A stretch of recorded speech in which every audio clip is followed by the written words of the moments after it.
I got a question from Jenna in Abilene, who said, Tom, I put my new horse on sweet feed and found that he started getting a bit hyper.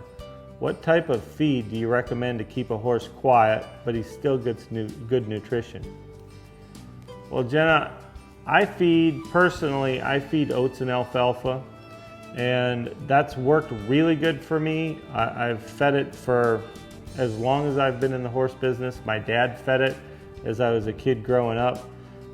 You can talk to all kinds of nutritionists and feed people, and I get a feed salesman through my place, every month telling me about what I should be feeding and what I shouldn't be feeding. But to be honest with you, I've been feeding that my whole life. It's something that you can afford to feed. Both oats and alfalfa are reasonable, and I've been doing it forever, and we've had some of the top horses in the industry. And, I don't really think, a lot of times I don't think there's really a need. I guess part of my question would be, why did you switch him to that feed?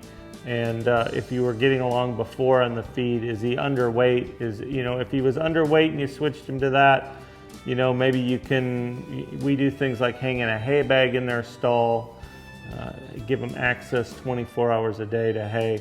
There's any number of things that you can do, but that for what I do, the oats and alfalfa works really well. And sometimes if they get too hyper on that, I'll turn them out at night. I'll just turn them out several hours during the day. Bottom line is, if a horse is in a stall 23 hours a day, you're going to run into that somewhat no matter what you feed.